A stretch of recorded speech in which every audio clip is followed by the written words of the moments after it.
मोदी साहब के इस दौर को या भारत की तरक्की को देख रहा हूं, मुझे गुप्ता डायनेस्टी, शोका सिविलाइजेशन, मुझे सारी चीजें वो नजर आ रही हैं। जब कभी भारत इस पूरी दुनिया की बहुत बड़ी सिविलाइज नेशन थी, ये जो यूनाइटेड इंडिया था, जिस तरीके से मैंने आपको बताया था कि मैं मुसलसल रिसर्च कर रहा हूं टेक्सला यूनिवर्सिटी पर, चाणक्य आचार्य के ऊपर इनके साथ, और मैं बुक पढ़ रहा हूं अर्थशास्त्र, और मैं I am very proud of India matter fact, क्योंकि मैं जिस तरह भी है, मैं एक साउथ एशियन हूं, मैं खुद, मेरी बड़ी मुमासलत है भारत के साथ।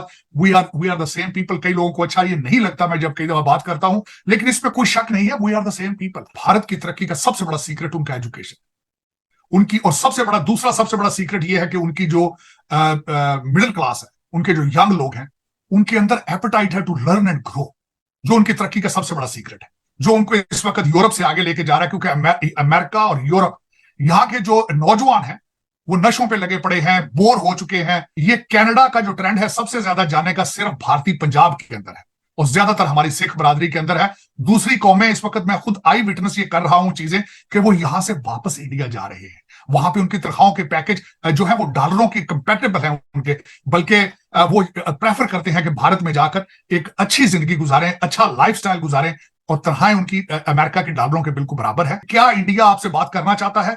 मैं उसके बारे में बताना चाहूंगा। एक तो ये आपकी जरूरत है, उनकी जरूरत नहीं है, नंबर वन। दूसरा, जो माजी के अंदर आपने उनके एतमाद को कई दफा ठेस पहुंचाई है, उधर से उनको कई उस पर शिकवे गिले मौजूद हैं।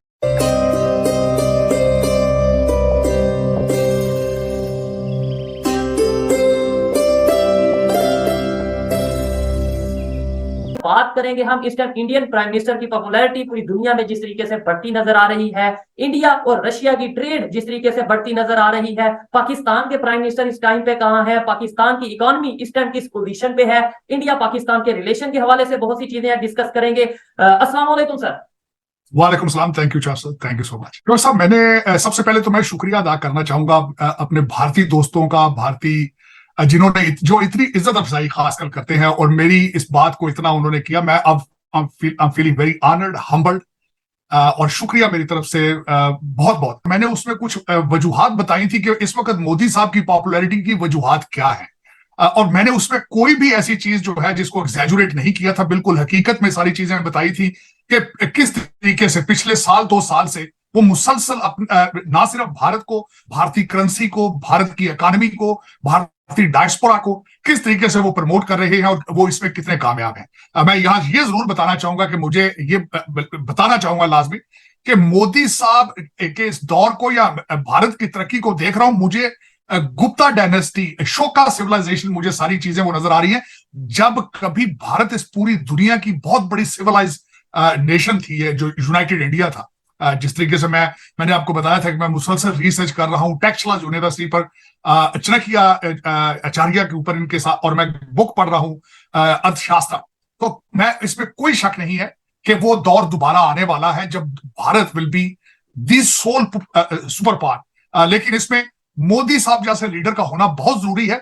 इससे पहले जो कोलिजन गवर्नमेंट्स बनती थी, मखलूत गवर्नमेंट्स बनती थी, मुख्तलिफ किस्म की पार्टियां मिलकर गवर्नमेंट बनाती थी, वो अचीव कुछ नहीं कर पाती थी।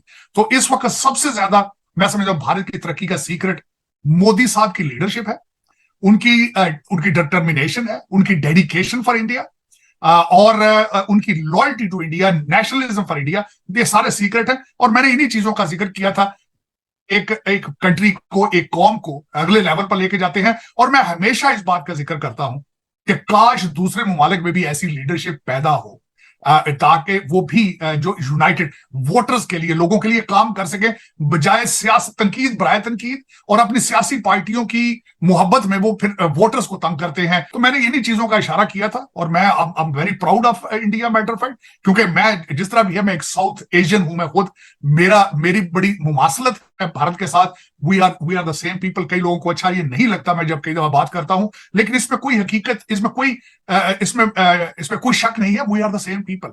हम खाते एक जैसा है, पीते एक जैसा है, सोचते एक जैसा है, हवाएं एक तरह की हैं, हमारी शक्लें एक जैसी हैं, हमारा डीएनए एक जैसा है। चाहे आप नफरत में किसी तरीके से भी उसको डिवाइड कर लें, इट डजंट मैटर। लेकिन वी आर वन पीपल इस रीजन में, जो कभी एक यूनाइटेड इंडिया होता था। We have lot of similarities. Sir बहुत सी सिमिलैरिटीज हैं, लेकिन शायद सोच में बहुत सा फर्क आ चुका है। सर अभी कुछ ही दिन पहले जो रशिया के प्रेसिडेंट हैं पुतिन, उन्होंने भी बहुत बाकायदा तौर पे ना सिर्फ तारीफ की इंडियन प्राइम मिनिस्टर की, बल्कि ये बोला कि इंडियन प्राइम मिनिस्टर किसी से डरते नहीं, किसी के दबाव में नहीं आते। जैसे रशिया पे सैंक्शंस थी, फिर भी उन्होंने ऑयल की ट्रेड की, और ना सिर्फ ट्रेड की मतलब ऑयल खरीदा, बल्कि उसे रिफाइन करके पूरी दुनिया को सेल किया। क्या समझते हैं सर, क्या वजह है? ये दुनिया की बहुत बड़ी आबादी है, इस वजह से इंडियन प्राइम मिनिस्टर नहीं डरते किसी से, या उन्होंने आईएमएफ या वर्ल्ड बैंक के पैसे नहीं देने इस वजह से नहीं डरते, या फिर उनके साथ उनकी पब्लिक है इस वजह से वो किसी से नहीं डरते? आप क्या कहना चाहेंगे? सबसे पहले तो चोर साहब, जो लीडरशिप होती है उसकी सबसे बड़ी एबिलिटी होती है कि लीडर एक डिसीजन लेकर फिर उस पर डट जाता है। वो उस पे उससे उसको अपना जो डिसीजन होता है उसको सपोर्ट करता है, चाहे वो अच्छा हो या बुरा हो। लेकिन आपने खुद जिस तरह फरमाया है कि कौम ने उनको मैंडेट दिया है। और दूसरा, मैं समझता हूं एक लीडर के अंदर जो एबिलिटीज होती है, टीम बिल्डिंग होती है। उनकी टीम आप देख लें, उनके ग्रिप देख लें सब्जेक्ट के ऊपर कि किस तरीके से वो कंपेन करते हैं, किस तरीके से सख्त फैसले करते हैं। जिस तरह उन्होंने शुरू में करेंसी के हवाले से डिसीजन लिया था, बड़ा नेगेटिव उसके बारे में आई चीजें।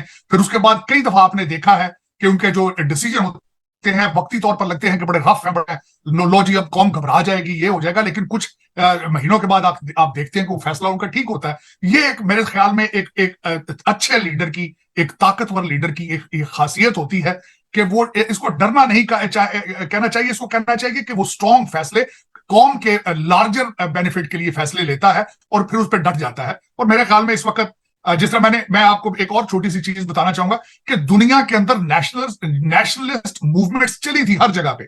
जिस तरीके से यहाँ पे डोनाल्ड ट्रंप आए थे, यूके जो बर्तानिया है उसने यूरोपियन यूनियन छोड़ दिया था।